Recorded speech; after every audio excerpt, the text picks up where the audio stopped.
People love talking about themselves.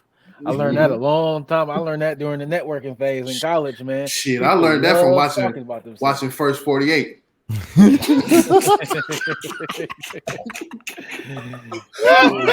facts. Man, it wasn't even me.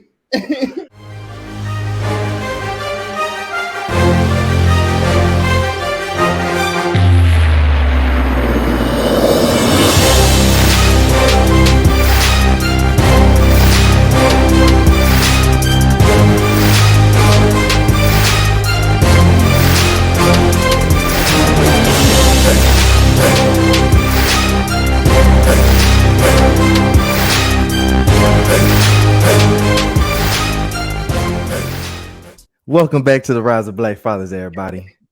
I had a quick stint real quick. Every time I see that video, man, I love seeing that shit, bro. I ain't even gonna lie to you. Bro, I saw it, bro. That shit had you speechless for a second, man. For real, man. Speechless, man. What you been up to, man? How you feeling, Quan? Man, I got some people out here right now from Seattle coming to check it around. Oh yeah, bro. What concert did you go to, bro? Look lit. We did Daddy Yankee, man. Hey, if y'all don't know, I got 1% Latino in my body now. You know, we was doing it. Yeah, man. Everybody was at that motherfucker, man. Hey, that shit was nice, man. That shit was nice. Did you listen to Daddy Yankee? Like, did you know any of his music? I know besides a couple songs. Okay, I know a few songs. That's about it. That's about it. Other than that, man, I was just peeping game and vibing and shit. That's it. Getting your sauce on, man. Doing your thug. Getting it right, man. Getting right. But shit, let's get into this here, man. We got a couple special guests on you today. Yes, the topic is self-awareness. First off, we got Eddie. We play football with him, and then we got Tunde coming on as well. Shit, let's pop him in here, man. Go ahead, pop him in. Let's do it. What's good, y'all? How y'all doing today? Good. How you feeling? Hey, man. Oh, this is well, man. Glad to be here. Mm-hmm. That's what I'm talking about. Same. Shit, let's jump into it. Quan, what's kick it off? Pause. You went to that Yankee concert, bro? Daddy Yankee. I might be all wrong with this one, but that's Gasolina, right? That's Gasolina. Yeah. Ended it that way too. I know Daddy Yankee. I'm a culture brother. I've been around the block. There we go. Yeah, I would have known Gasolina.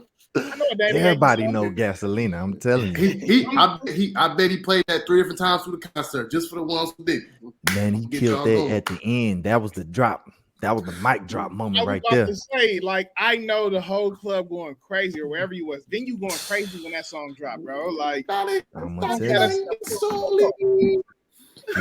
Look. I gotta tell y'all a little story, man.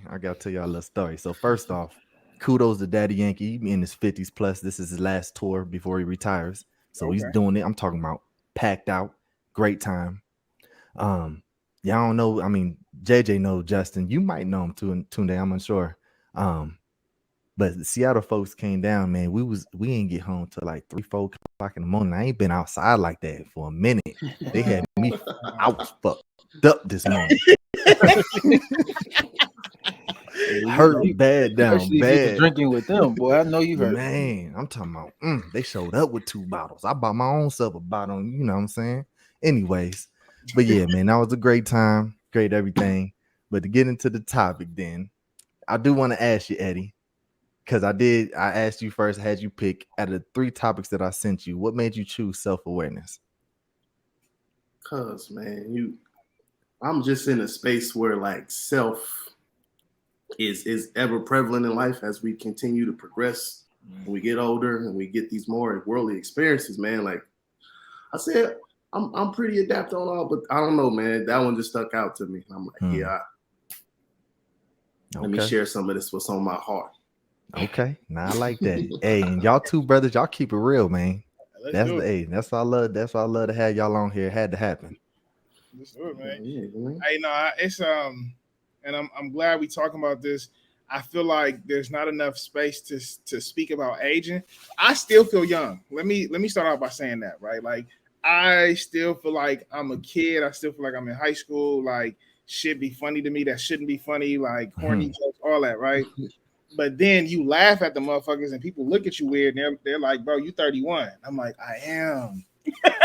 You still young though. I mean, man, age is truly a state of mind. It is. It is.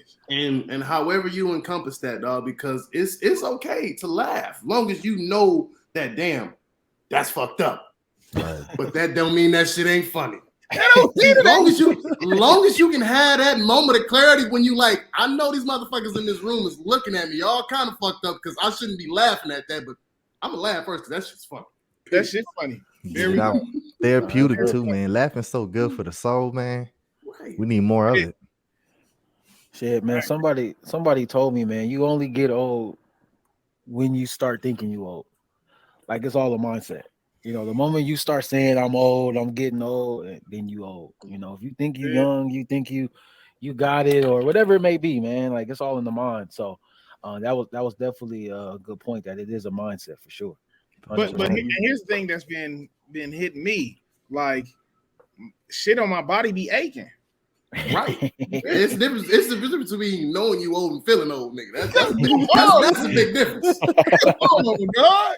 You feel what I'm saying? Because Jay know how I used to get at that wreck. We just run in there and just jump on the court. Now I need 30 minutes to warm up. I need to stretch. I need to stretch. Let me get my joints warmed up. Like I can tell you, I know when I haven't took my multivitamins for the day. That's where I'm at in my life. You can feel that mid-afternoon crash. You like, hold on, I'm not used to this. Bruh, that crash is vicious. And I don't drink coffee, so I be feeling like I go to the gym in the morning. I'm feeling good. I'm starting my day dead. Like I am done. Like I got to get through the day to day. Like, and thinking about man coming back where we come from, man, we up 5 o'clock in the morning. Lift the weights. How the hell we making it through this? I'm saying, hold on, this is different. This is different. You had no choice. You don't get your ass up, you're gonna be doing rolls. Yeah, that's true. Teach you real quick. God damn, man. Yeah, man. Man, while we on this topic, man, let me ask y'all the first question that we got, man. What were you doing when you felt most passionate and alive? In regards to self-awareness, what were you doing when you felt most passionate and alive? Man, I know you sent these questions before, bro, and I just blanked. And he just like, I mean, so he kind of put it in a different context in the way he asked it initially. It's like, what was you doing when you see? I thought it was a moment when, like, when was you most alive? When you was most passionate? And when I think about stuff like that, go ahead. It kind of taking me to like them first 2 years of college, right? Okay. Like that's because I'm talking about the ultimate path of self-discovery kind of started in that initial moment of just absolute freedom. You have the freedom to do whatever it is that your heart desires. Ain't nobody really here to guide you. You got to figure it out your damn self. And it's kind of like as you kind of begin to like mark your path and set off in the trajectory that you kind of see for yourself at the time. Because remember, this 18, 19. You don't know what you don't know, but you don't know that yet. Yeah. So everything to encompass that experience, man, is just being able to live. That's probably the most passionate living I've ever done. And I'm talking about the highs and the lows. Because in my first year of college, man, I was at the pinnacle of college football. And at the same time, I got diagnosed with bipolar depression. So I was high and I was low.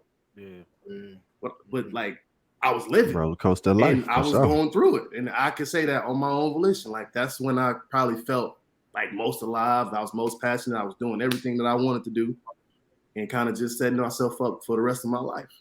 That's deep. That's real deep right there. And it's crazy. And I'm glad that you said that, Eddie. So I've been picking up like side hustle shit, right? Like this app called InstaWork. And if I'm just trying to like get paid to do some extra shit, go to a different city or whatever, I'll pick up a shift. And so they had me making coffee. Dog. When I tell you that was the hardest shit I've ever done. And so the reason why I want to start here is because when I was working 9 to 5s, not, searching for my shit, trying to figure shit out, that was the norm, right? It was just like, yeah, I work at Little Caesars or I'm working at McDonald's or I'm Ubering or whatever. Then when I got into the work that like I love to do and I'm excited about doing, taking that step back helped me understand because like there's formulas to how you do shit. You have to do it in this way. You have to say hello to these people in this way. Plug this here. Whatever. There was no level of expression, right? I felt like I couldn't be my full self. And then I'm literally first. We start off. I'm like, oh, what's good? Next in line. How you feeling? Taking orders for coffee. An hour in, I said, I can't do this all day, bro. I got there at 11. By 12:20, I said, I can't do this shit all day. I can't get a break. and I just realized, like, that moment for me is just so ingrained in my experience, simply because, like, this is people's every day, right? The every day where they're not using their full capabilities, their full level of creativity. They're not really excited about the work that they're doing. And so work becomes work. They get to go home, or they go home, they come back, and all of this shit adds into each other. You feel what I'm saying? Mm-hmm. And people don't necessarily get to experience the privilege of, like, waking up and being excited about the work that you do. You know what I'm saying? Like, that's what that whole little side hustle shit taught me. It's like, damn, although my job is stressful, I really love what I do, because I would much rather do that than, like, you feel me, pump coffee. I'll make it work. You feel what I'm saying? I'll make whatever work. But, like, if I had a choice, I would want to express myself in this way. You know what I'm saying? I think something that Tunde said that stood out to me is that having the privilege to do that. Yeah. Like, you take that for granted. Like, some people gotta do that job they might not be happy with. Like, they gotta do what they gotta do. They gotta put food on the table. So recognizing the privilege of, like, you recognizing, Tunde, like, you get to do what you want to do every day, and doing that side hustle job made you appreciate and recognize your privilege. Like, I think that's what was so important that you said in your discovery. And I'll say this, and I don't want to take up too much space, because it made me think of my mom. My mom has worked store clerk jobs since I've known her, right? Like, since I've existed. But none of the jobs, like, made her feel excited, and I saw that. And so when I had that experience of, like, oh, this is not the shit I love to do, I don't even feel like I get to be creative, this is not the full version of myself, whatever, then I start to think, like, I wonder who my mom would be. You feel what I'm saying? Like, I wonder who my pops would be. I wonder who all of these loved ones who I see, like, making it work with what they had because they had kids or whatever. Like, I wonder who they would be if they were able to fully express who they are. Bro, I think it's generational, because if hearing that, I think about my moms and my pops, and, like, they got it out the mud. They did what they want to do. But I feel like a lot of our generation are like, man, fuck the check. I want to be happy. I want to wake up every day and do what I want to do. So we, like, changing the narrative a little bit now. So it's definitely generational, and I think that tide is definitely turning right now. Sure, right. That's for damn sure, man. Like, cause we seen that, man. Yeah. Like, how, like, if I sat here and asked which one of y'all is willing to work to retirement age, y'all gonna look at me like I'm goddamn crazy. 65? You want me to work to the day I'm 65? Yeah, but parents and grandparents coming up, that's all they knew. I have to work to provide, and they walk so we can run. Yeah, and it's on us to keep running. So now that's like that privilege of choice, man, because it's a lot of people, man, who spent a lot of times at jobs that they didn't like, man, just to provide for the likes of us. Yeah. Now we got the option to pursue what we actually love to do, and, like, that's beauty, like the beauty in that choice, man. And I'm really glad you touched on that, Tunde, because that's really something that's taken for granted, right? Yeah, man. Yeah, man. And then it got me, as we're talking about self-awareness, like, I'm really huge about my legacy, dog, and the different ways in which to express that. And so on our podcast, Another Layer podcast, we talked about legacy and what that means. And when I was talking to Mercedes, she was like, oh, what kind of topics are in your mind? I was like, I want to talk about legacy, because especially for Black men, when you talk to other Black men, legacy is defined by your children, right? Your lineage, the physical, beings that you've brought into this world, regardless of it, how the family structure look like. It's like, nah, my legacy is my kids, right? And I was like, nah, I feel like that's so limited, bro. I feel like that's so limited. Like, I want to affect people's lives. And I know this sounds selfish. Maybe I shouldn't be saying this, whatever. But I want to, when I pass, that other people will think and be like, oh, Tunde is the reason why I'm in this space. That's really what I'm thinking about. Why do you feel it has to be that your legacy is perceived by your children, though. No, not by what you do. So when I'm talking to my homies or other people, it's kind of like they think their legacy is children. Like they think it's reduced to it. Especially when I because I tell people I don't want kids.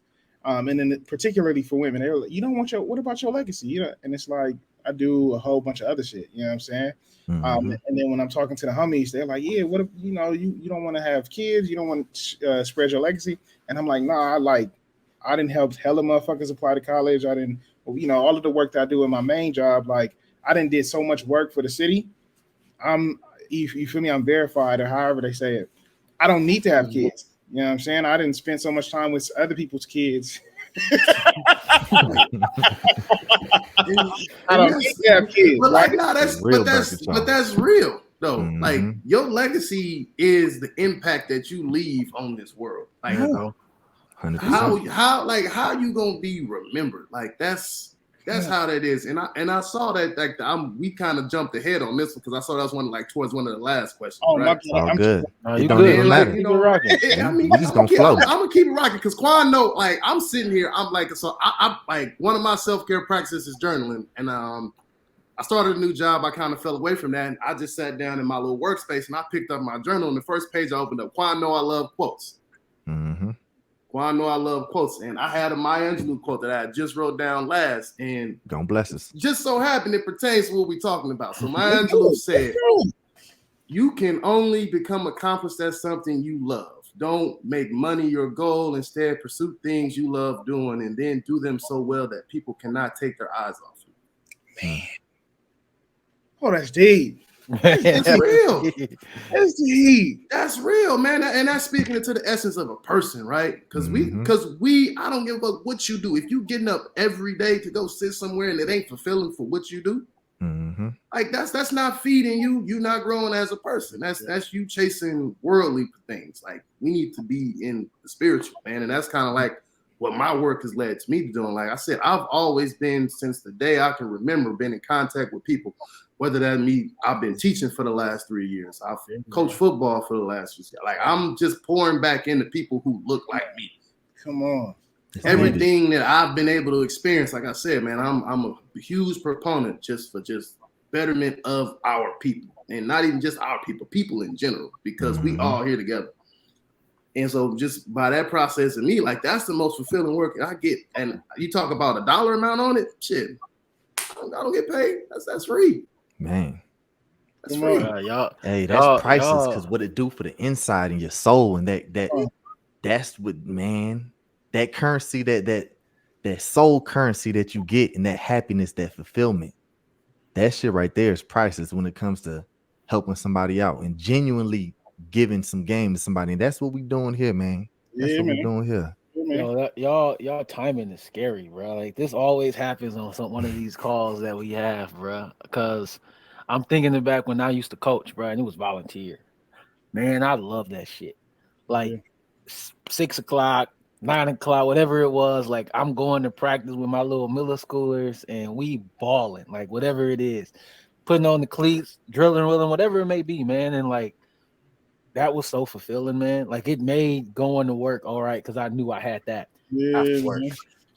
So y'all right on the money with, man, what impact can you give? And that you can't put a dollar amount on that. I didn't get paid for that. Like I spent my Saturdays on a hot field, like, and loved it, bro. Like it was great. So like I'm going back to go watch them play again. They all seniors now. Like I'm going back to Vegas to watch them just because I built that bond in just a season. That those moments are priceless for sure, man. Important. Priceless. Yeah, man. And it's the reason why I'm thinking about it is because like I think thinking about your legacy is also a privilege, man. I feel like so many people I know personally left before they got to understand and like take control of the story or the narrative of their life. You know what I'm saying? Like they were still trying to figure shit out. And so like even being here and being like, okay, cool, I want to be remembered in this way. This is what, this is how you gonna see Tunde when I'm gone. Or, this is going to be the lasting effects of my life when I'm gone. Like, even that is a privilege, man, because, we don't have to be here. You know what I'm saying? Like, shit. It's a blessing to be here. It's a blessing to be here. Tunde, what do you want to be remembered for? It's a really good question. I just want to be, and I say this all the time, man. I am a man of service. You feel what I'm saying? Like the way in which I express that I love somebody is I do shit for them. Like, you need me to pick you up. You need me to take you somewhere. You got to stay at my house, whatever. Like, I'm just a man of service. You know, I love you because I'm trying to do stuff for you. And I want to be remembered for loving people, being that black man that's always came through and love motherfuckers, especially under the context of like, we get painted as these vengeful, hyper aggressive, hyper whatever the fuck. Like, I want you to know, like, I can be that when necessary, but my mode of operation is love. You feel what I'm saying? And I'm gonna amplify. I'm gonna get people to the next level. I'm gonna connect you here. I'm gonna chat with you and talk to you about this. Like, that's the impact I want to make. For sure. That is deep. I believe you're gonna get there. While we on that one, man, Eddie, what you want to be remembered for? Man, when I just think about that whole timeline, right? And it's like one word that literally like is a guiding principle in my life, man. That's authenticity. There we go. Like, if I'm not remembered for anything else, you're gonna say Eddie was real. Like he never sugarcoated it. He gave it to you, and he gave you everything he had. He was authentic about everything, because I like to live by that, man, because it's in those small details in the way that we show how we care about, like Tunde talked about, acts of service, you know. Mm-hmm. But that's not always giving people what they want, right? Like sometimes you got to cut it and give it to them raw. Mm-hmm. You gotta give it to them raw. Like, I mean, I'm not God. I'm not here to judge, but I'm crushing dreams and shit. Like, I gotta keep it real with you, because I will be doing you a disservice. Mm-hmm. I'm gonna tell you, you can be anything you want to be in the world, but sometimes I gotta let you know you can't be that though. Like, motherfucker, you ain't got a math problem right in 3 years. Bring you down to reality. I'm not finna set you up to be you're not finna be nobody's CPA. I'm sorry. No, but like seriously though, like if you just live on that path of authenticity, man, every interaction you come into people, like and come into contact with people, is truly genuine, authentic. Like, they remember that, right? Mm-hmm. And you go on, like, you can always remember, like, I think Eddie just talked hella shit though, but the thing was never wrong, or so, or just like some odd mix of words where they come to have a realization that, like, man, he had my best interest at heart, and he was truly a caring person in my life, and I can appreciate that, man. If I can leave this place knowing that I've left that mark on some folks, man, I lived a good life, man. Yeah. See, that's gems right there. JJ, what about you, man? You know, knows coming full circle. Yeah, man. I mean, obviously everything y'all said I could echo, but to take it a different route, man, I think I want to be someone that people can trust. You know, when they call on me, when they look to me, when they confide in me, when I hear somebody open up or you know, break down those walls and be vulnerable with me, that feels good to me, because it's like, oh, there's a level of trust that we just built, that we just connected on, and I'm not gonna take that for granted. Because in this world, man, there's not a lot of people you can trust. So for somebody to instill that faith in me and to look at me like, hey, that's a safe space over there, and I want to go over there and make sure I'm good and check in with him or whatever it may be, man, that makes me feel good at the end of the day, to know that I got people that look at me as that safety net. So I would say, you know, outside of everything you said, both of you have said 100%, I'll put another layer on there, is I want to be someone that someone can trust.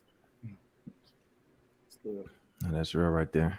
I put myself in the hardest position going last. But in all honesty, though, it ain't even at the top, man. In all honesty, what I want to be remembered for is breaking the family curse that I done seen all my people go through, in that box mentality that they in, and help work them out of it.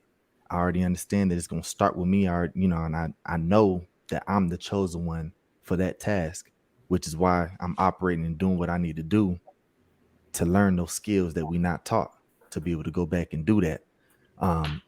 Outside of that one, be the best father that I can be towards all my children, and let them, you know, really pour into them, show them that love, and help set them up to be so much better than me and everybody else before us. And then lastly, I get so much fulfillment from helping out people and just giving game. Like, I have no problem. Like, I really love children and just giving back to our people in general. So it's just really being that servant and giving back in any way, shape, or form that I can, giving out that love. And that's all I want to be remembered for. Hey, Quan, really quick, I'm definitely making a pivot. Did you have dreads, bro? I did. I did. I was like, that looked like. Okay, let me ask. Yeah. I did. Well, we growing it back out though, bro. so shit. You know, I be having braids every now and then. And we gonna let it flow, man. It's a spiritual thing in itself. You know, I be doing research, but you know, I ain't gonna pivot on that. But hey, the hair's here to stay. Yeah. Hey, Quan, you think you got time for another question? I want to touch on one of these. Sure. Go ahead, man. This one I wanted to make sure we hit on, man, because it's something I think about often, man. Do you think that you are? I'm gonna just phrase it like this: do you think that you're too hard on yourself or not hard enough? That's real, man. We about to get personal. I'm definitely too hard on myself, man. But it's kind of crazy because I feel like the reason why I'm so successful now is because I'm so hard on myself. Mm-hmm. But I don't think it's healthy. I know it's not healthy. Let me rephrase it. The reason why I say that is because even today, man, like, you know, the schools are starting. There's a laundry list of shit that I got to get done. And so like I got to talk to principals, get these contracts signed, set up my team to go and be effective in the field. But like shit keep dropping.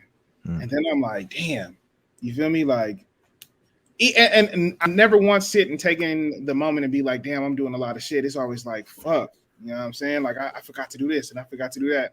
This person probably would have did a better job. I'm always comparing myself to somebody else, man. And I understand it's not healthy, but it's just a really bad habit.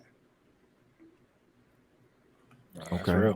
Another one of my quotes. That's real. I want to touch on something. Eddie got the quote. Come on, hit us with the quote. No, I'm just saying like that we speak on that one all the time, man. That's another one. I got that above my bed. Comparison is a thief of joy.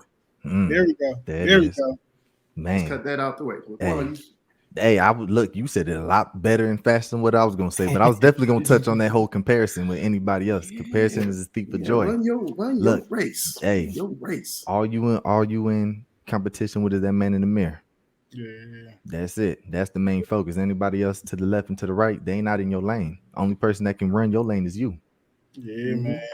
That's real. That's real. Hey, but to put a different spin on it, man, you recognize it though. Like, don't forget about that. Like, you recognize it. You know, there's a lot of people that compare daily and don't see anything wrong with it. So I think it's still powerful that you can recognize it. So now you can recognize when you're comparing and you can check yourself, which is what you're doing. Like, it still happens, but even after, when you alone and you thinking about it, you checking yourself how, all right, I can't do that no more. And you can go the next day not holding on to it. So there's power in that too. So don't discount that at all. Yeah, I mean, I fully understand what it's attached to, because like the comparison thing is like, you know, level 2, but then there's, you know, all these other levels to the source or whatever. And so I know what it's connected to, and I'm working on it. I'm definitely working on it. It's just I have grown to not see myself as valuable. You know what I'm saying? I just had all of these experiences when I was younger, to where I was just like, nah, if I have to do more to stand out. And so a lot of what I'm experiencing now as an adult is the remnants of that, right? And my reality doesn't even match that environment, right? Like everybody around me is like, Tunde, you're doing such a good job. And I just be in my head like, fuck, I missed it. You feel what I'm saying? Holding on, you feel me? Like for whatever reason, holding on to what's comfortable and then really not taking in the reality that I'm living in. You know what I'm saying? Right. And it's kind of like, as like driven people, right? Your mind is always on progress. Always on progress. That's and there's it's really never really a time where you stop and evaluate. Like stop the time. And I seen one of the other topics I saw that y'all kind of proposed was like giving people their flowers. Like, how often do we stop and give ourselves our flowers? Yeah. Like up to this point, I didn't kill this shit. But I know in my heart, I know up here, I know I can take this shit to another level. But if I stop and just evaluate where I'm at right now, and I'm looking like I looked at the shit that I didn't cultivated, I did that. Mm-hmm. It's very seldom that we kind of reach that point and we truly stop and just evaluate and look around and take it in. Mm-hmm. Take that last deep breath before we had that next push, man. And that's kind of like experiencing, just knowing, like, when you become more self-aware about Living yourself, in the present, and shit, that positive self-talk, like, I am worthy, shit, I am of value, shit, because if nobody around this motherfucker value me, I value myself, my work, and my damn time, man. So my presence here is a gift. Talk to him on some Kanye West shit. Damn right. Yo, you got to be aware of how you speak to yourself when you alone. You know, Man. I think you was touching on that. You got to be aware of how you talk about yourself. Like, forget what everybody else say. Like, how are you talking about yourself? Because that's the voice you're gonna listen to the most. That's the most important voice. Shit, you with yourself 24/7. Yeah, 24/7. But Tunde, I want to tell you, brother, you are definitely highly valued. And your voice is the one that is most important here. But you know, I want to go ahead and let you know, man, you highly valued. You know, even with the idea of having us come on, you know, both of us brothers, I guarantee you, Eddie, on the same page. But just the perspective, personality, what you bring to the table, just you being you, man. Yeah, you valuable, bro. I appreciate that. So, man, More than you know, I appreciate brother. Thank you. No, it's all love, man. It's all love. Eddie, what about you, man? You too hard on yourself. You're not hard enough. So, like I said, man, I want to say I fall in between, because, okay, like I said, it's this my whole plight with this bipolar depression thing, right? I will set myself off because I'm too hard on myself, to the point where I'm immobilized and not hard enough on myself to pull myself out of it.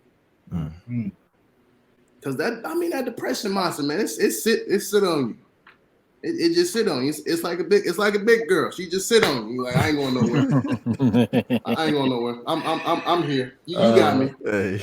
And it's really like I said, like, it's always not mistaking, like, movement for progress, and always trying to get myself to be moving forward. But it gets to the point where, like, I'm at that point in life where I don't know what I don't know. And that's actually terrifying. Because why is it terrifying? Because, man, like, we lived for so long thinking, like, because we saw people far greater than ourselves, kind of like, you kind of tried to map out your life the way you saw somebody else live their life. Like, okay, at 21, they was wild. 25, okay, we started to clean it up. By the time they approached 30, they kind of figured it out. Had this family, driven, working, doing something. So we kind of arbitrarily, as much as we like to say, like, we got this free reign over our own lives, but we kind of, in the back of our mind, got this timeline going. Mm-hmm. And then so you start to hit these milestones, and you try not to pay so much attention to them, but they're ever prevalent in your life. Thanks. And like we said, like, as much as I have to remind myself not to compare, like, I mean, it's hard not to run your race and look to the left and look to the right. Yeah. Come on. Where they at? Where they at? Definitely easier said than done. Shit, am I running backwards? Like, you got it. You got it. Like, so you go there and you be like, man. That's why I was like, it's so important for you to stop and appreciate what you have done, because that's really all that should matter. And so it's when we let those outside forces creep into our process and what we got going, that we kind of create these big anxieties in ourselves, to the point where, not knowing what you don't know, like, hold on, like, I can't see on the other side of this wall, and that's starting to bother me. Yeah. Oh, that's real. I think I'll jump in on that one, because you hit a good point. I think I was at a point where I got too comfortable in what I was doing. You know, when I was going along the path, it felt good, everything was good, but I knew deep down I had more to give. So in that moment, I had to ask myself, am I holding myself to a high standard that I claim I want to always be, or am I just falling in this comfort zone? So that's what led me to make a complete industry change, work change, and jump into this finance game because there was a fear since school of I would never be in finance. Like I was great in numbers. I was all growing up. I was good in numbers, but I can tell you right now, I would tell you I'm never going into finance. And it wasn't like I wasn't into it. I was scared I wasn't going to succeed. So I got to a point where the opportunity came and finance came to me. And it was something that I always said I wouldn't do, but here this opportunity is laid on my table. So I had to sit there and be like, all right, you're at a point where you're comfortable. It's easy. You're not really challenged. You say that. And here you are, have this challenging thing that showed up at your doorstep. Are you going to take it and take that challenge right now while you can? Or are you going to keep down this path of comfort? And I took that jump. And that's where I'm at now. And it's being completely honest, it's hard in a motherfucker. Man, like, but you embrace it. I'm embracing it. I ain't gonna say I embraced it. I am embracing it. Embracing it. I said, let me just tell you, like it's hard as hell, bro, because it goes back to that comparing, man. I'm in there with people that's been breeding this from birth. They wanted to be in this space, and I just kind of fell into it. So it's hard. I look left, I look right every fucking day. I'm looking at resumes, I'm looking at internships. I'm like, bro, your shit don't look like mine, and I gotta constantly tell myself, like, you on a different path. You on a different path. You on your own lane. Your trajectory is not going to be the same. And I have to constantly tell myself that because if I didn't, I'd quit. Keeping it 100 with you, I won't show up. But this ain't for me. You know, think it wasn't for me. So I'm just in that point right now where I'm embracing it, man. So y'all hit it on the money where, you know, you got to just keep going, man. Like, you got to be, and Quan was alluding to it when he said, what's scary about not knowing. I'm in that point where I don't know, and I'm just keeping, as long as I'm moving forward, I'm good. Like that's my focus now. As long as I'm moving forward, I'm good. You know, I'm not comparing myself to everybody. I'm comparing myself to who I was 2 weeks ago. And that's my mindset. If I'm progressing to that guy JJ 2 weeks ago, I'm going in the right direction. So nah. And I tell that nigga, go ahead. That was like thinking about y'all literally on my commute back home from work today. I was just like thinking about, you know, just having those moments of clarity, you know. And I was just thinking about like getting older. And I was like, the older you get, the more important like you start to understand that you should find like be uncomfortable with comfort. Mm-hmm. That's like that happy medium that the older you get, the more understanding, the broader your experience gets. You understand that you should be like uncomfortable with comfort. Mm-hmm. Like that's that moment of just knowing like things are good, but they could be better. Mm-hmm. Right. But that's like the light bulb of self-awareness, right? Yeah. Because we can that speaks into your work, that speaks into your love life, that speaks into just you as a person, right? Because we can always stop and rest on our laurels, but it's the work that continues to build us out. And being able to be like, I'm comfortable, like I've reached a plateau. Yeah, that's big facts, bro. When you say that uncomfort side, I swear to God, that's why, to answer that question, I'm so hard on myself is because I am uncomfortable. I know, you know, I asked JJ, asked my brother this shit here. I was like, what type of life do you want to live? Like, what can you actually picture and like really be descriptive about that shit? Like what life will truly make you happy? And the one I'm living now is not it. I'm a genuinely happy person and optimistic, I will say. But the life that I'm living now, I'd be damned if I settle for this shit. And I'm so hard on myself because it is unacceptable. And yes, I put all that pressure on me to break those curses and do everything that I said that I plan on doing. Therefore, I have to. There is no option. There is no motherfucking option. Now, when you touched on some shit earlier, Eddie, some shit that I've been getting more into about being in that middle and not feeling all that pressure, is I've been working on becoming more, living more in the present by meditating, you know, yoga, doing those things to be able to actually sit down and smell the roses and look at where I've been. Something that I do every year on my birthday, I take a ride by my motherfucking self and I just reflect, you know, them reflective moments that you just be like, damn, okay, you know, you ain't where you want to go, but you closer. Man, I posted some shit about this here. Man, I can't stop and turn around now because I'm closer to the destination than if I turned around now. It's some shit like that.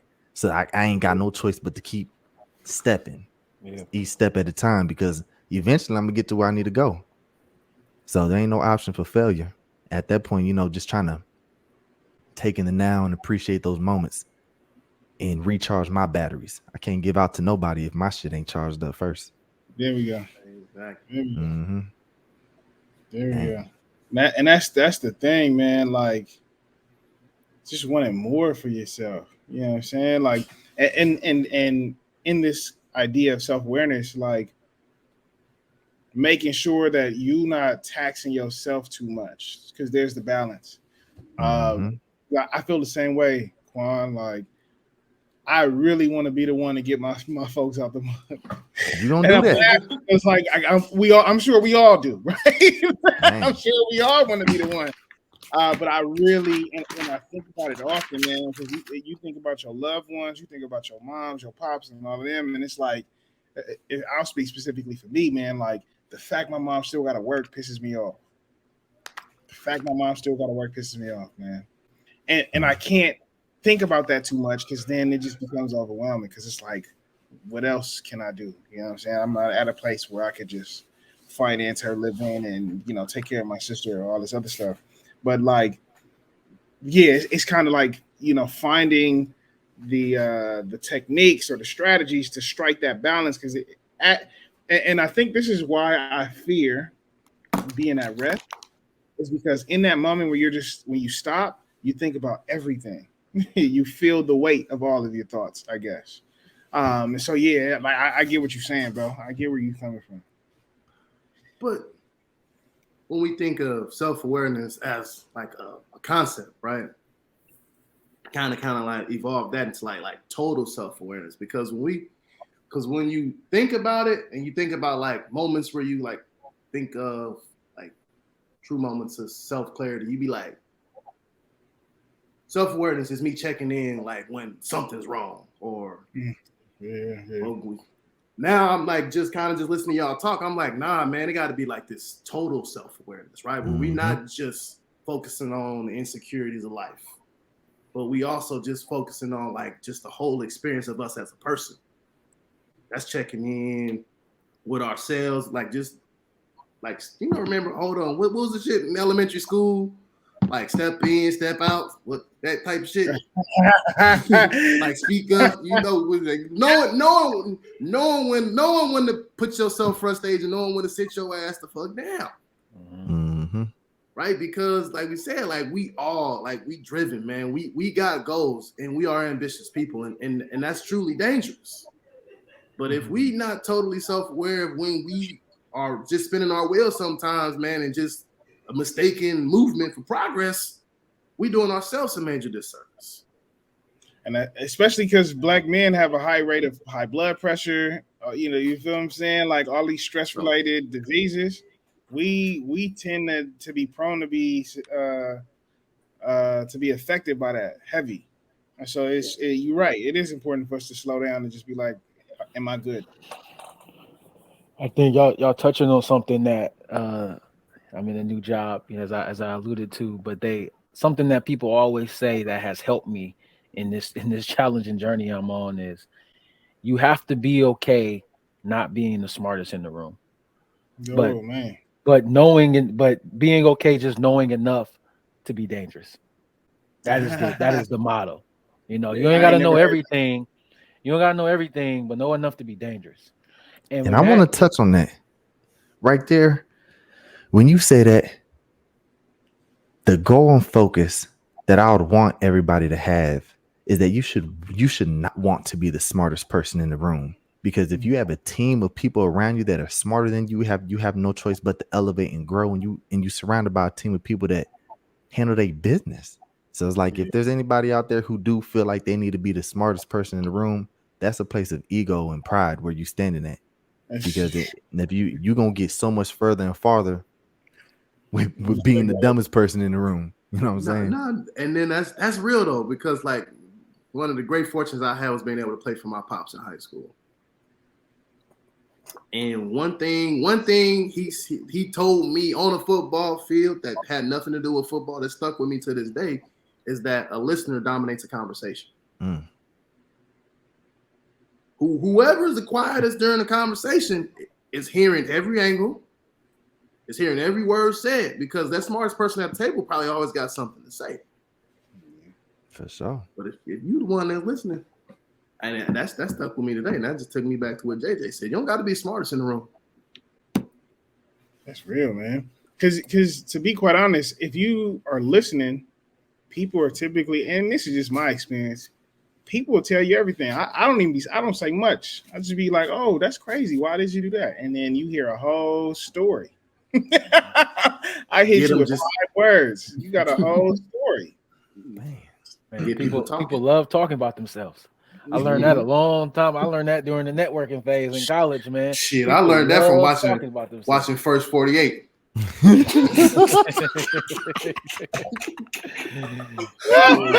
facts. Man, it wasn't even me. Oh man, no, this shit been good, man. This a lot of learnings from here, man. A lot of good conversations, a lot of things to think about, man. Like, before we get off, I gotta ask this question, because I'm realizing a lot of people don't go. Y'all go to the doctor? When the last time y'all got checked out? Yesterday. It's been about a month. It's been about a month for me. Okay. Yeah, I need to get myself a. I actually made ourselves I made an appointment today. Man, no, I need to. I got checked about last week about setting myself up and get me a yearly physical. So I need to do that. The only reason why I ask is because I like, it's been a year, maybe 2, since I last went to my doctor, and I just went last week or 2 weeks back or whatever. And I got my test and everything's clean, but like, my doctor was like, yeah, I mean, based off of these results, you might want to sit down and talk about some other stuff. I say that to say, especially talking about self-awareness, it's consciousness, but then it's also physical. You talking sexual or just like an overall health? No, health, bro. Oh, okay. Definitely overall health, bro. He said my results were clean. I'm like, okay. Blood work, man, that's blood work, pressure, man. They test for other stuff now, man. It's just shit. Sure. They test for other stuff now. Like no. But I need to go to the doctor. I'm straight. I'm straight on that end. We good. That's real though, because last time my doctor told me that I need to figure it out because I'm on the cusp of being pre-diabetic, and I was like, say less. Look. Last time I went, they hit me with high blood pressure, bro. Like, you just wouldn't know. Like, I feel great. I'm moving every day, and they just hit me with, you're a little high. Like, okay. Said, all right, come on. I just went back. We dropped down low, which is good to know. But like, you won't know unless you go. So it is. But what I found, bro, it's so hard to find a doctor. I just moved. My doctor's a black man. I had to search. I literally had to get to page 70 of like identifying physicians, and then the black man came up 70 pages deep. Bro, you're gonna have to talk offline, because like I just moved back from Vegas, bro. I found one in Vegas. It took 2.5 years, and I moved. And bro, when I call and it's like accepting new patients, they like, oh yeah, we're not taking new patients.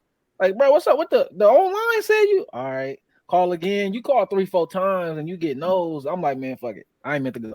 You know, like that's where I'm at now. So like, even on that checking in, man, the fucking medical system is so fucked up. It should not be that difficult. to just go in and talk to somebody, you know. So man, that's a whole nother topic, man. It's a whole nother topic. That sure is. So we can wrap this shit up, man. Hey, appreciate both y'all brothers coming in here and spreading some love and dropping some game. You know, I got right before we close up out of here, Eddie, I need you to hit us with another quote. Pull that book up real quick, man. Eddie, go ahead. I got one. This is for all. Universe sets us out on the path of uncertainty, but it's in our choices that we find direction. Wow. See, this brother be dropping gems now. Man, don't let that sizzle in your spirit. Man, y'all know where to find us.